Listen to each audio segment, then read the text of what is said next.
ఒకప్పుడు ఒక చిన్న గ్రామం ఉండేది. ఆ గ్రామం దగ్గరలోని అరణ్యంలో ఒక చిత్రమైన నక్క ఉండేది. ఆ నక్క చాలా తెలివైనదే, కాని అబద్ధాలు చెప్పడంలో ఇంకా తెలివిగా ఉండేది. ఎలా ప్రజలను మోసం చెయ్యాలా, ఎలా చిక్కుల్లో పడేయాలా అనే ఆలోచనలే దాని తలలో ఉండేవి. గ్రామంలో చాలామంది కోళ్లు పెంచేవారు. ఆ కోళ్లు చూసి నక్కకి నోరూరేది. కాని గ్రామస్థులు జాగ్రత్తగా ఉండేవారు కాబట్టి నక్క దగ్గరికి వెళ్లడానికి భయపడేది. ఒకరోజు అది ఒక ప్లాన్ వేసుకుంది. నక్క గట్టిగా కేక వేసింది, పులి వచ్చింది, పులి వచ్చింది, అందరూ పరిగెత్తండి! గ్రామస్థులు భయపడి కట్టరాలు, దిమ్మెలానికి ఆయుధాలు పట్టుకుని నక్క దగ్గరికి పరిగెత్తుకుని వచ్చారు.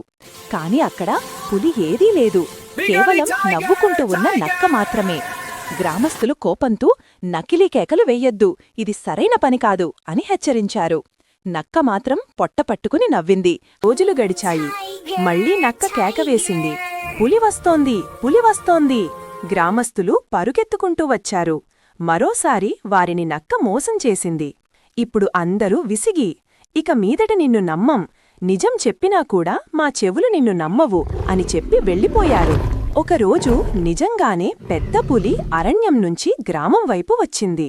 దాన్ని చూసి నక్క నిజమైన భయంతో అరవసాగింది. సత్యంగా చెప్పుతున్నా, పులి వచ్చింది, నన్ను కాపాడండి! ఈసారి పులి దగ్గరికి వచ్చేసరికి నక్క భయంతో వణికిపోయింది. ఎలా తప్పించుకోవాలో తెలియకుండా పరుగెత్తింది. పులి దానిమీద దాడి చెయ్యబోతూ ఉండగా అది చివరి శక్తితో అడవి లోపలకు పరుగెత్తి ప్రాణం తప్పించుకుంది. ఆదాకా అబద్ధం చెప్పి నవ్విన నక్క ఇప్పుడు గ్రహించింది. అబద్ధం చెప్పడం వల్ల చివరికి ఎవ్వరూ నమ్మరు, నిజం చెప్పినప్పుడు కూడా వారు సహాయం చెయ్యరు. ఆ రోజునుంచి అది ఎవ్వరినీ మోసం చెయ్యలేదు.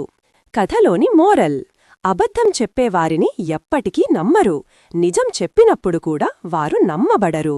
పిల్లలు, ఈ కథ మీకు నచ్చితే సబ్స్క్రైబ్ చేయండి, మీ ఫ్రెండ్స్కి షేర్ చేయండి. Bye bye.